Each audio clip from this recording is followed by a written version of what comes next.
Ouça agora uma palavra de fé e ousadia para o seu coração, com o reverendo Roberto Barnabé. Hoje é um culto especial, irmãos, porque nós estamos escrevendo uma história. Amanhã depois nós não estaremos aqui, mas nós vamos entrar na história. Sabe por quê? Nós estamos participando da comemoração dos 500 anos da Reforma Protestante. Talvez os nossos netos, bisnetos, já dizem assim, olha, nos 500 anos da Reforma, os meus pais estavam lá no culto, adorando a Deus. Estamos aqui glorificando e exaltando a pessoa de Jesus Cristo. Mas nós não podemos deixar passar uma data tão especial, essa que foi do dia 31/10, a data da Reforma Protestante. É uma data muito especial, irmãos. Nós que gostamos de história, nós que gostamos da revelação do poder de Deus, porque, irmãos, falava isso, que dentro da teologia, Deus se relaciona através da história. A história é um caminho, é um veículo que Deus, na linguagem humana, se comunica com a humanidade. E nós podemos ver, apesar de muitas atrocidades e muitas coisas terríveis aconteceram antes de chegar e depois que chegou também a Reforma Protestante, mas a Bíblia nos diz que a vitória é nossa. Amém, igreja? Você pode aplaudir o Senhor? A vitória é nossa, pelo sangue de Jesus. Nada pode ameaçar o sacrifício de Cristo. Nada pode tirar o mérito do sacrifício vicário. Nada pode roubar a força e o poder da entrega. Por isso que é morte vicária. Ela é uma morte que nos substitui. É uma morte única, eterna. Ele morreu para que nós tivéssemos vida. Ele morreu em nosso lugar. A expiação de Cristo é uma das disciplinas mais importantes dentro da soteriologia, que é a doutrina da salvação, porque a expiação tem um aspecto que acontece desde o Éden. Desde o Éden, quando Deus, então, fez roupa para Adão e roupa para Eva, houve ali um ato expiatório, com pele de animais, diz a Escritura. Então, irmãos, a expiação também ela é antes da fundação do mundo, quando nós tratamos disso dentro de uma visão de eternidade. Porque quando a gente trata de Deus, a gente não trata de Deus, até falar para os irmãos, que até assim um linguajar até meio fraco, pequeno. A gente não trata sobre tudo que é de Deus, a gente sabe o que está revelado aqui. Então, a teologia define Deus sobre o que está revelado na Escritura. Então, é acerca de Deus e não sobre Deus.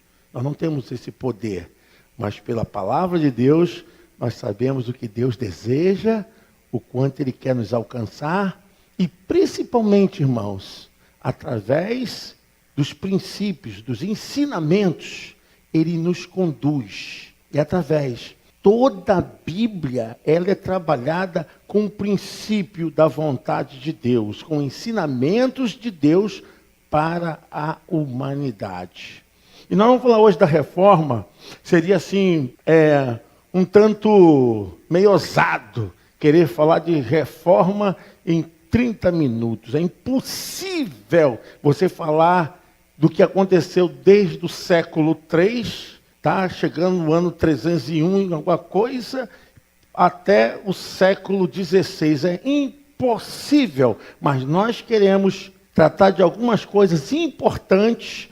Eu creio que você será muito abençoado. Como você vai sair daqui crescendo na fé? Porque, irmãos, existe uma importância da igreja depois da reforma. Porque houve a reforma. Qual a importância da reforma? Você não precisa me responder, Mas fica aí com isso na tua cabeça. Qual foi a importância da reforma para a minha vida, da reforma para a vida da igreja? Eu sei que muitos aqui até nem têm importância de pensar, de talvez se relacionar com esse tipo de ensinamento, mas você vai sair daqui transformado, eu espero. Eu quero ler com vocês Romanos capítulo 1, somente um versículo. Romanos 1, o versículo de número 17. Gostaria que a igreja se colocasse de pé. Olha, já está até aí dando a bênção. Olha, a bênção. Tati é uma bênção, né? Olha, já está até aqui, irmãos, na televisão. Está uma bênção. Eu gostaria que as irmãs lessem. Vamos lá, irmãs. Porque...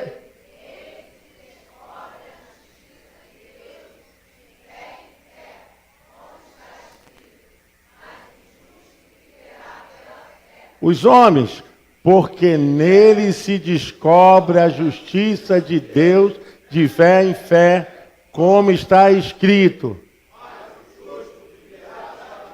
Todos juntos.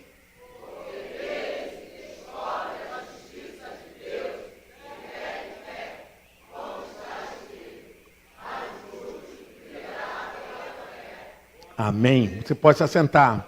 Esse foi o texto que Martinho Lutero leu quando trouxe para o porão da sua mente a mais brilhante luz que desencadearia toda graça, desencadearia toda bênção dentro do labirinto da sua alma perdida no catolicismo apostólico romano. Foi esse versículo que chamou a atenção de Martinho Lutero. Mas a gente, quando trata desse assunto, não podemos só dimensionar a reforma através de Martinho Lutero. Muitos outros se levantaram antes de Lutero, que perderam suas vidas, entregaram o seu sangue para uma reforma espiritual sobre a igreja. Mas eu quero falar, você sabe qual a importância da reforma?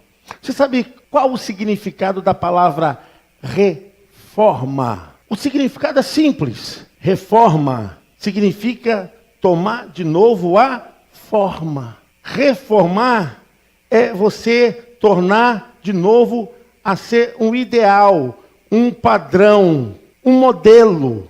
Então, quando se fala em reforma, significa tomar novamente a forma daquilo que havia se perdido. Então, nós quando pensamos em reforma, nós devemos pensar da seguinte forma: a reforma precisou por causa da deforma. Se há uma necessidade de reforma, porque houve uma deforma. Tudo aquilo que é deformado, se não for reformado, permanece deformado. Então, quando nós falamos em reforma, nós estamos pensando em uma forma, em uma identidade, em um perfil, em um padrão. Por isso que nós estamos aqui falando de Martinho Lutero, porque ele trabalhou para que naquele ambiente que já estava no ar há 100 anos antes dele, como outros se levantaram e perderam suas vidas, ainda existia no ar um ambiente de reforma da igreja. A igreja tinha uma forma, ela se deformou e ela precisava voltar à sua forma. Como vocês vão entender essa história de uma maneira tão prática? Num período interbíblico, período intertestamentário, se você pegar a sua Bíblia, é de Malaquias a Mateus. É o chamado período interbíblico ou intertestamentário. Esse período é o período que Deus não usa profeta, Deus não usa nenhum pregador, não usa sacerdote. É um período que Deus se cala na história. Deus não levanta nenhum movimento através de profetas e através de escola de profeta nenhum. São 400 anos sem Deus falar com o homem através de profetas. Malaquias a Mateus, 400 anos na história que Deus se silencia. Deus não fala através de ninguém. E nesse período, o império que predominava era o Império Grego-Macedônio, de Alexandre o Grande. Império poderoso, mas que foi perdendo a sua força até chegar o Império Romano. Jesus nasce nesse período do Império Romano, onde se alastrava o poder sobre todo o Oriente. Jesus, ele nasce justamente nesse período. Jesus, ele começa o seu ministério nesse período do Império Romano. É nesse período que Jesus começa a fazer os milagres. É nesse período que Jesus começa a curar os enfermos, começa a pregar a palavra no período do Império Romano. Eu quero que você preste bem atenção nisso. Isso é importante. Nesse período, Jesus também, ele é condenado à morte. É nesse período do Império Romano que Jesus morre, que Jesus ressuscita. É nesse período do Império Romano que Jesus dá a missão à igreja. Qual é a missão que Jesus deixou para a igreja, irmãos? Vamos lá, pastores. Ide por todo mundo, caia o evangelho a toda criatura. Quem crê será salvo, amém? Você pode aplaudir o Senhor? A missão da igreja é pregar. A missão da igreja é pregar. Lembre-se do que eu falei antes, que a igreja tinha uma forma. Eu quero que vocês pensem como eu estou pensando. A igreja nasce depois da ressurreição de Jesus. Lá em Atos capítulo 2, Jesus diz aos discípulos, olha, fiquem em Jerusalém até que do alto vocês sejam revestidos de poder. Porque era uma festa comemorativa da colheita. Era a festa de Pentecostes. Uma festa que atraía todas as nações vizinhas. Todos se aglomeravam em Jerusalém, porque era uma festa de celebração, de gratidão. E era junto dessa festa, a festa da colheita, a festa da graça, da bondade de Deus, dos primeiros frutos. Então, nessa festa, quando havia uma multidão subindo para Jerusalém, foi que Jesus falou, ficai em Jerusalém. Ficai em Jerusalém, porque lá vocês serão cheios do meu Espírito. A minha graça vai ser abundante. Essa festa, Pentecoste, Pente é 50. Ela acontece 50 dias após a Páscoa. 50 dias após a Páscoa. Essa festa comemorava a gratidão dos primeiros frutos. Os primeiros frutos que eram entregues aos sacerdotes. Era a primazia de todas as coisas aos sacerdotes. E seria nessa festa que aconteceria os primeiros frutos de almas. Os primeiros frutos da semente que Jesus havia lançado lá, antes da sua morte. Antes da sua morte ele já havia avisado. E a sua vida foi a semente bendita. Foi a primazia de todas as coisas. Então, ali em Pentecoste, acontece a descida do Espírito Santo. Na descida do Espírito Santo, o movimento de Deus começa a usar todos os apóstolos. Apóstolo significa aquele que vem após Jesus. Apóstolo, após Jesus. Os apóstolos estavam ali, reunidos, e a presença do Espírito Santo era tão grande. E a Bíblia diz que como um vento impetuoso Então soprava sobre aquele lugar onde eles estavam. E vinham línguas como repartidas de fogo. E todos começaram a falar em línguas e cada um ouvia em sua própria língua. Todos entenderam o recado de Deus, a mensagem de Deus. E a Bíblia diz que naquele dia, o poder do Espírito Santo foi tão forte na vida de Pedro, que Pedro começou a pregar. Pedro começou a pregar. E a Bíblia diz que naquele sermão de Pedro, cheio do Espírito Santo, quase 3.000 almas se converteram ao Senhor, amém? Ali nascia a igreja de Jesus. Ali a igreja começava a pegar a sua forma. A igreja começava a pegar a sua forma. A igreja se convertendo através da pregação de Pedro. A pregação era sobre arrependimento, sobre abandonar o pecado, sobre crer em Jesus Cristo, crer na sua ressurreição, viver cheio do Espírito. A igreja recebia a primeira forma, as primeiras conversões. Começava a nascer a igreja de Jesus dentro de uma forma.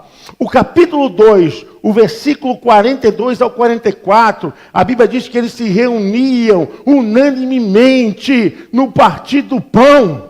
Todos que se convertiam, eles eram ensinados na doutrina dos apóstolos. A igreja começa a receber a doutrina, ensinamento. A forma agora está se robustecendo. Eles criam, viviam juntos no ensinamento da palavra e os apóstolos pregavam a vida de Jesus. O que é ensinamento apostólico? Ensinamento apostólico é o ensinamento de Jesus durante os 3 anos de ministério. Quando você ouvir alguém falar assim, olha, ensinavam nas doutrinas dos apóstolos, significa que os apóstolos ensinavam aquilo que Jesus havia deixado para eles, que o Espírito Santo fazia lembrar de todas as coisas. A igreja começava a pegar forma. A igreja tinha forma espiritual, agora a igreja começava a pegar forma o quê? Doutrinária, ensinamento. E a palavra de Deus nos diz que a igreja começava a pegar o quê? Um perfil. A igreja tinha uma cara, tinha uma identidade. A igreja tinha uma forma dela ser padrão através da doutrina dos apóstolos. Os apóstolos ensinavam aos novos convertidos a base da fé cristã.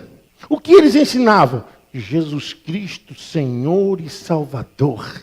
Jesus Cristo como plano de Deus, como enviado de Deus para quebrar a maldição do pecado sobre o mundo. Eles ensinavam a base da fé cristã. A base da fé cristã é para você se manter tendo um conceito: quem é o teu Salvador? Quem é o teu Senhor? Quem é que morreu e ressuscitou? Quem é que te garante a salvação? Quem é que te deixa com o passaporte já carimbado para os céus? O que eles ensinavam era a doutrina sobre a vida de Jesus, e assim a igreja fazia os alicerces da fé. O que acontece? A igreja pega forma, a igreja começa a ter doutrina, conhecimento bíblico, e a igreja agora precisava de uma visão teológica. Em Atos capítulo 9, a Bíblia diz que um certo Saulo de Tarso, que perseguia a igreja, ele, no caminho de Damasco, teve um encontro com Jesus. Esse homem que tinha a carta do Sinédrio para perseguir, para prender, para matar, ele quando ia para Jerusalém, no caminho de Damasco, a Bíblia diz que apareceu só para Saulo. Só ele viu. Aquele clarão, pastores, nenhum dos que estavam à volta de Saulo viram. Só Saulo de Tarso viu. Saulo de Tarso, o maior campeão do evangelho, o maior bandeirante do evangelho. Não existiu, não existe creio, irmãos, que não existirá ninguém igual ao apóstolo Paulo. O homem, ele era perseguidor do evangelho, se tornou perseguido por causa de Cristo.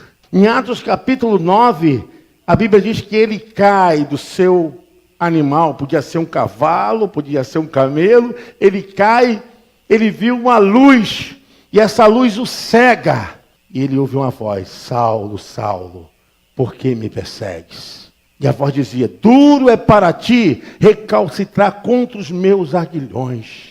A partir de agora te farei um vaso escolhido para a minha obra.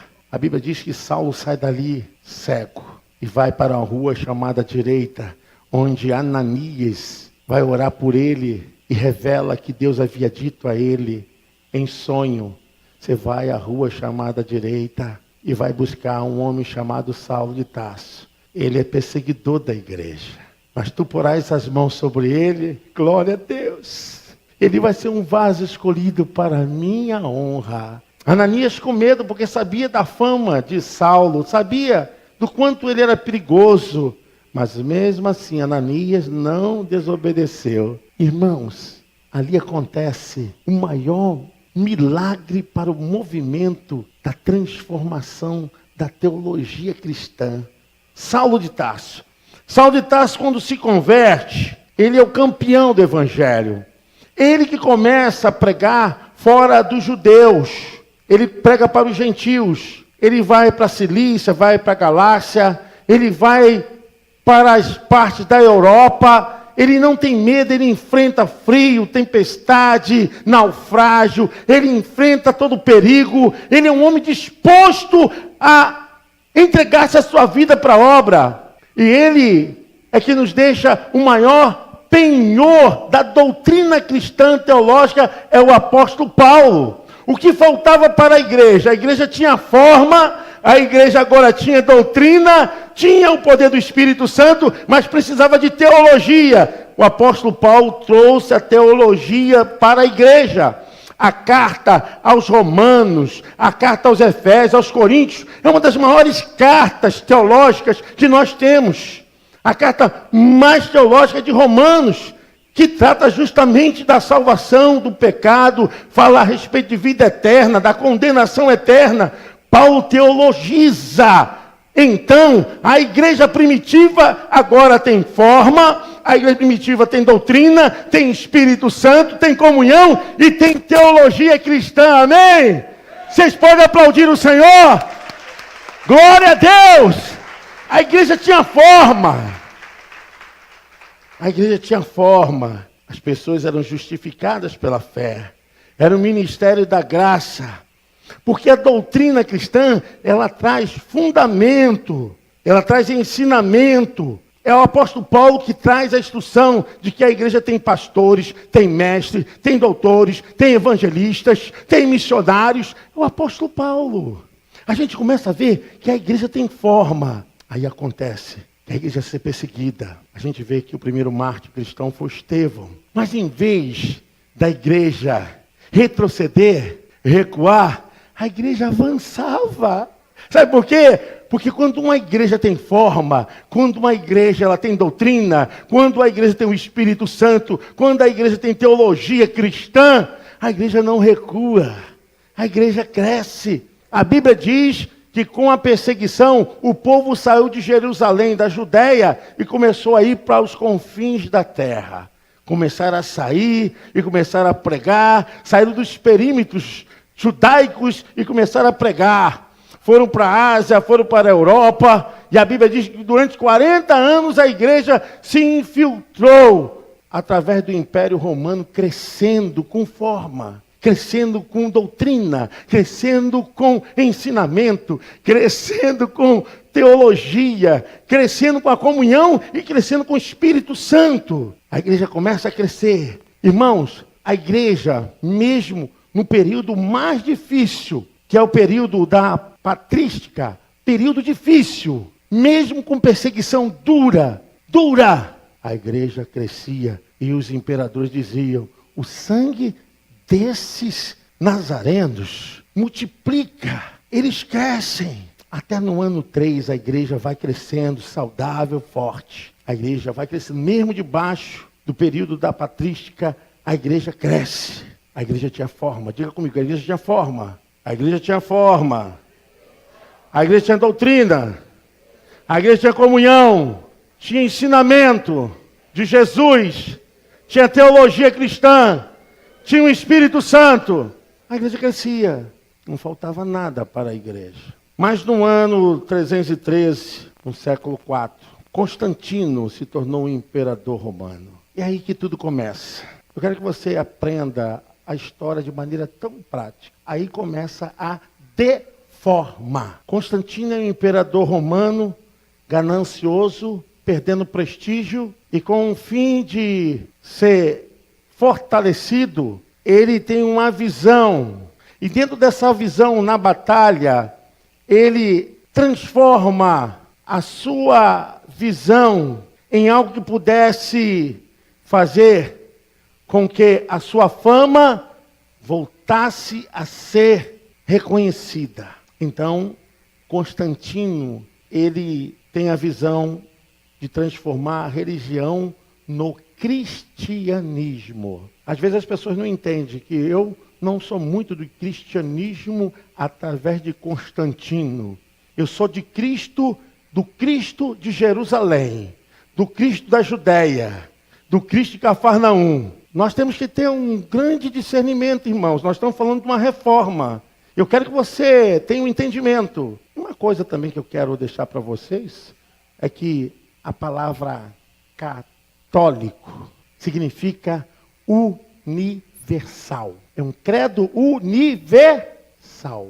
Nós somos católicos, apostólicos, evangélicos. Não tem erro nenhum, porque é um credo universal. Quando as pessoas dizem, eu sou católico, apostólico, romano, porque eles são do romanismo. Eles são de Constantino. Pelo menos de uma coisa, vocês são daqui aprendendo. Amém, igreja? Você pode aplaudir?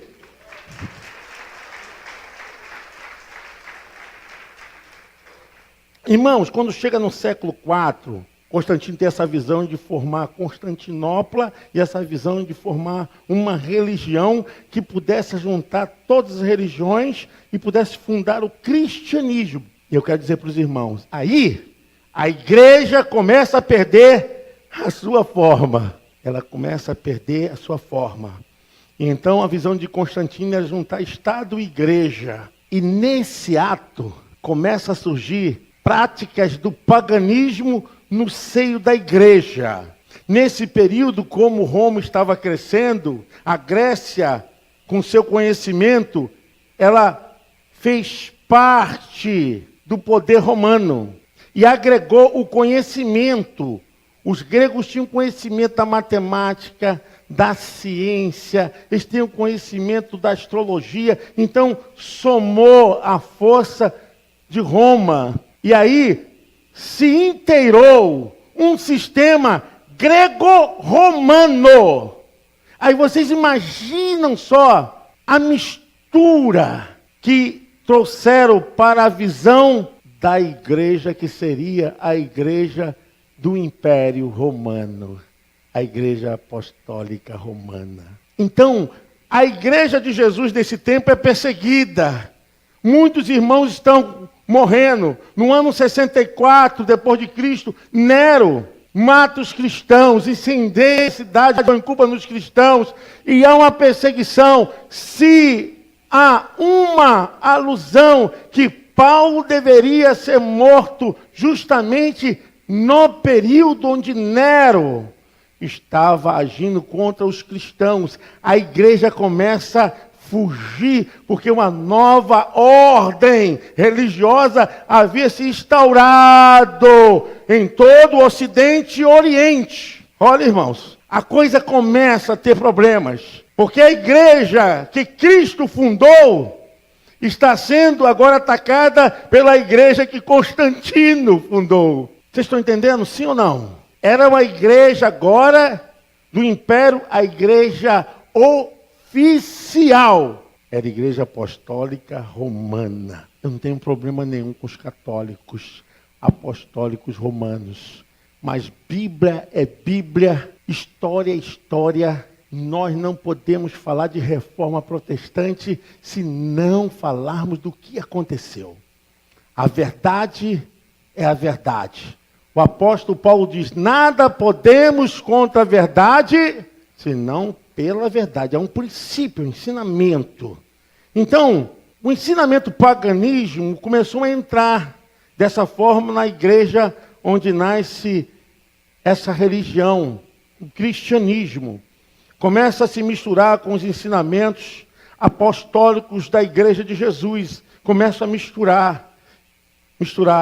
Jesus falou o seguinte, que você não pode, querido, ser uma coisa nem outra. Senão você vai ser vomitado da boca dele. Ou é quente, morno, vomitar-te-ei da minha boca.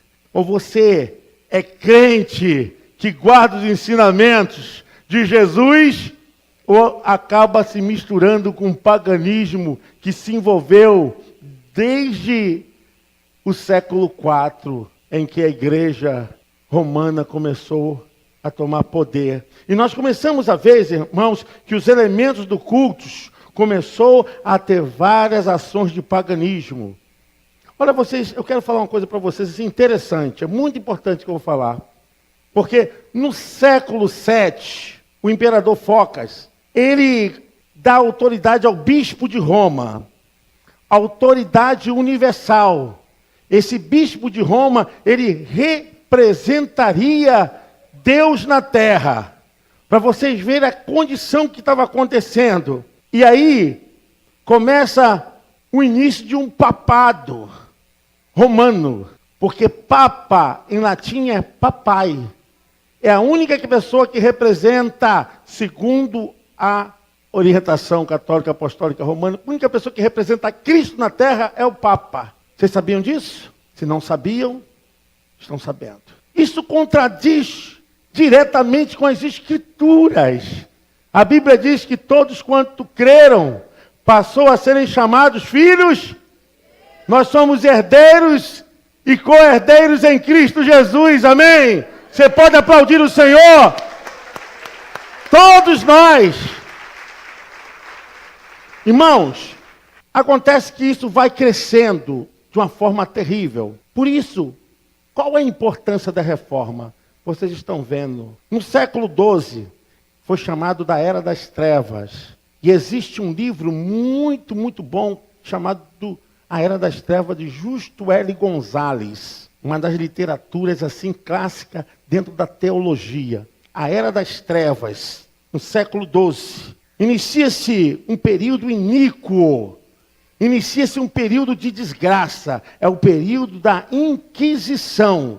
Torturas, pessoas são levadas a práticas de torturas terríveis. Torturas promovidas pela Igreja Católica Apostólica Romana. Homicídios, infanticídios, morte por afogamento.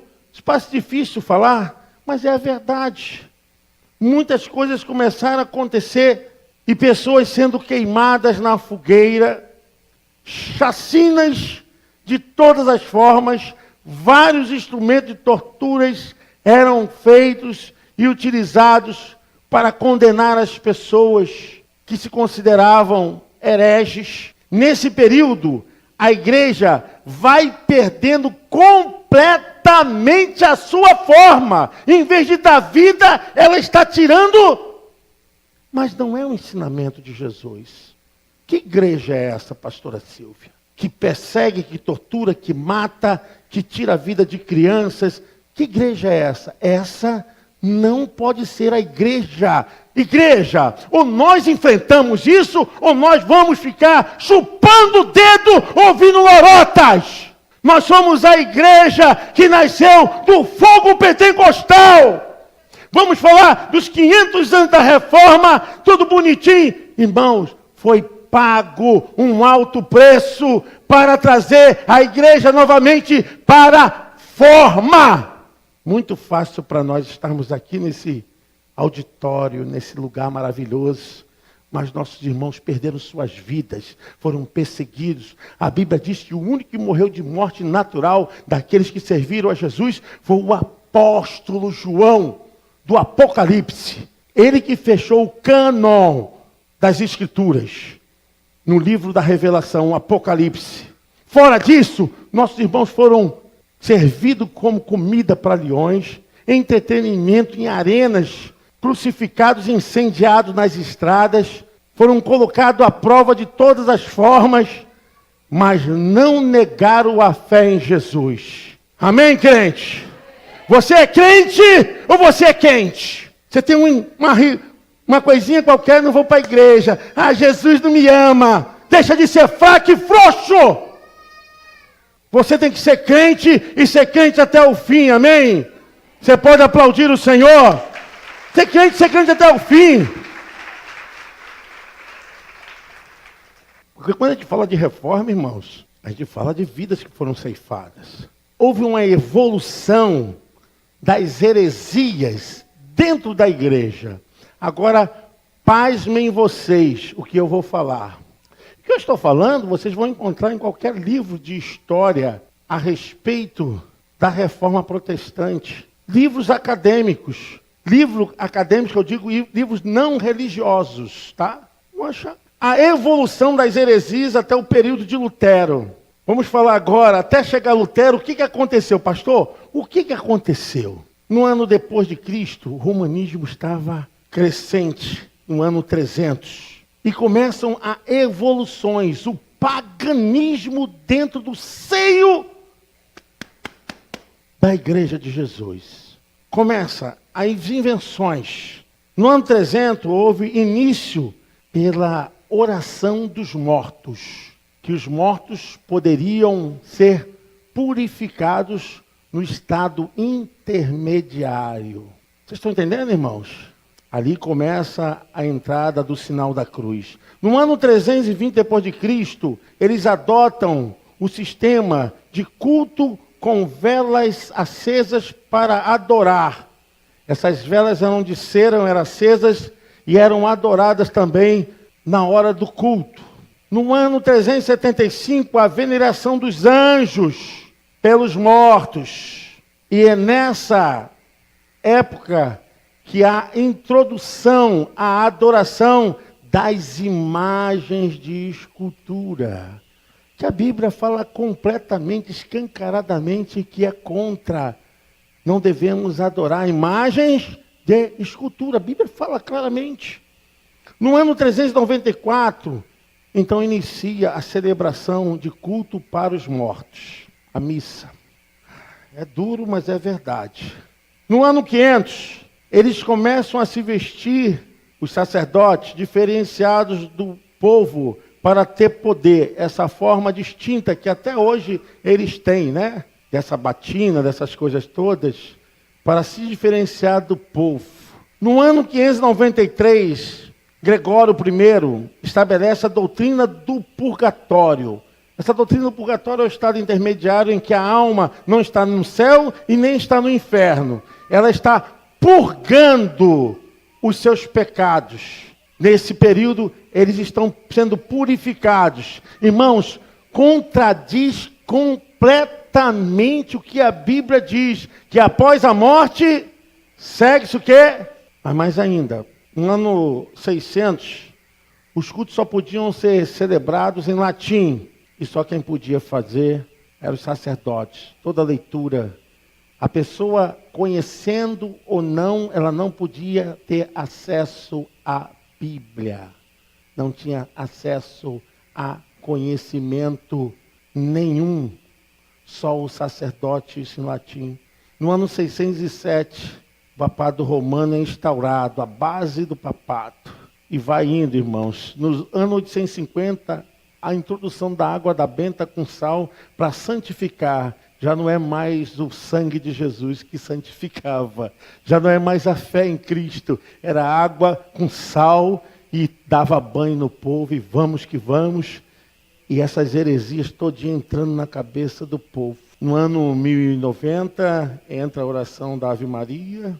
E agora chega ao ponto do absurdo. 1184, da Inquisição, da perseguição terrível, caçando os hereges, caça das bruxas. No ano 1215, então, foi dado o poder à igreja da transubstanciação.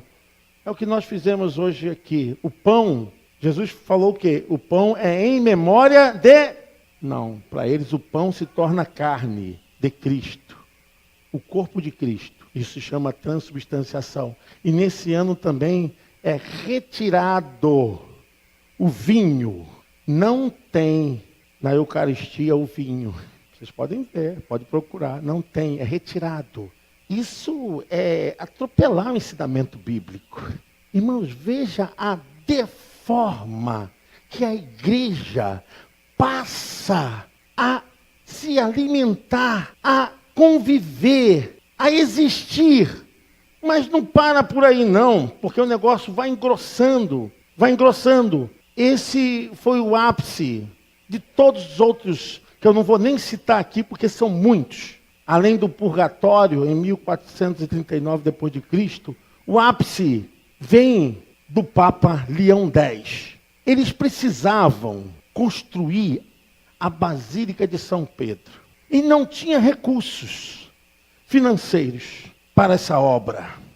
Então o Papa Leão X teve a ideia de construir a Basílica de São Pedro, uma das maiores heresias. Se você é católico, está aqui no meu meio, não fica chateado comigo não. Eu quero que você entenda a palavra de Deus. Eu te amo, tá? Me ama em nome de Jesus. Mas se você não me amar, o Espírito Santo vai te dar luz para entender o que eu estou falando. Um dia tua mente vai ser esclarecida. A Bíblia diz que nada em oculto que não venha a ser exposto aos olhos de Deus, revelado.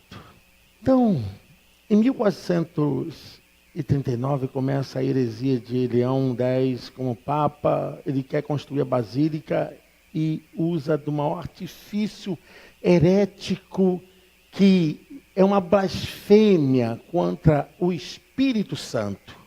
Eu digo blasfêmia contra o Espírito da verdade. A indulgência papal. A indulgência papal. Só poderia ir ao céu quem tivesse a indulgência papal. Só poderia entrar nos céus quem tivesse um certificado de salvo assinado pelo Papa. Não, mas não para por aí não.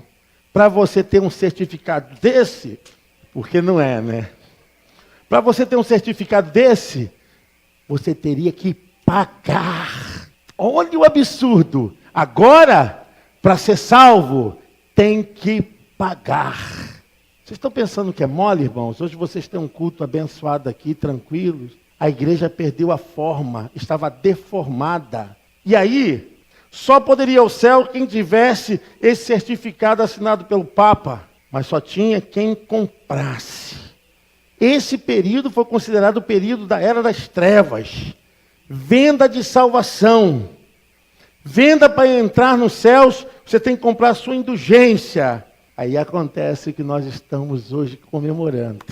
Lá na cidadezinha de Wittenberg, no interior da Alemanha, um sacerdote católico apostólico romano tem conhecimento da Bíblia e começa a indagar. Ele vai a Roma e começa a ficar abismado. E o seu nome é Martinho Lutero. E quando ele volta para a sua cidade, ele põe as suas 95 teses de protesto contra a Igreja Católica Apostólica Romana. Eu vou explicar isso.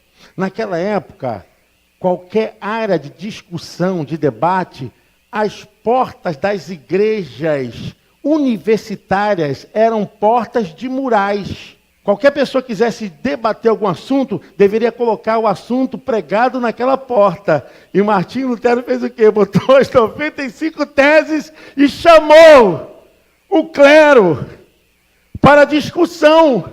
E ali começa um grande embate. Muitas discussões. E esse dia que aconteceu dele protestar foi o dia 31/10/1517. O protesto de Martim Lutero foi colocado e começou uma grande mudança. Aquilo que estava deformado estava pegando forma. Qual era a forma? A doutrina dos apóstolos. Você pode aplaudir o Senhor? É a igreja voltasse para a Bíblia, Léo. Léo ficou muito interessado. É a igreja voltasse para a Escritura. Aonde a igreja vai viver na forma? Quando a igreja voltar-se para a Escritura. E vou dizer aos irmãos, a reforma teve várias reformas. E está precisando de muitas reformas, porque tem tanta heresia nas igrejas evangélicas. O negócio está feio. Mas voltamos para aquele que é o Senhor e o Salvador das nossas vidas. Fique de pé em nome de Jesus. Você pode aplaudir o Senhor. Nós adoramos a Jesus Cristo, Senhor e Salvador das nossas vidas. Viu como é que é fácil aprender a reforma de maneira da Bíblia? Com análises históricas? É isso aí. Você vai entender. Depois disso, Martim Lutero lutou muito. Ele foi raptado. Mas aquele rapto de Martim Lutero foi uma provisão de Deus. Porque foi quando os seus amigos o esconderam num castelo forte. Até falar com o pastor Luiz Carlos. Irmãos, eu sinto falta, eu, Roberto, sinto falta do culto tradicional. Eu sinto. Sabe por quê? Eu vim de uma igreja tradicional. Eu gosto de ouvir hino da harpa, hino do cantor cristão. Eu gosto, sinto falta, irmãos, de culto que tem o prelúdio, pós-lúdio. Os crentes não se levantam no culto tradicional antes que o pastor esteja à porta, ninguém sai. E quando o pastor sai, os irmãos estão em oração. Só sai com a bênção. Eu sinto falta disso. Assim, a igreja do Nazareno é uma igreja boa, tradicional. Mas eu vejo as igrejas, assim, deixando o culto rolar de muita forma. De todas as maneiras. Irmãos, isso não é bom. Entra com reverência na casa de Deus. Essas igrejas neopentecostais são boas, mas tem que ter limite, porque fica um culto bagunçado. Ninguém entende nada, é uma gritaria, é um troço que... Aí vocês veem que a reforma precisa de muitas reformas, né? O negócio está feio, que a gente vê de coisas heréticas dentro da igreja evangélica. Bom, isso fica para a segunda parte. Deus nos abençoe, nos dê uma noite maravilhosa. Nós queremos orar, irmos para os nossos lares. Quem gostou pode dizer amém? Você gostou? Você pode aplaudir o Senhor? Eu gostei.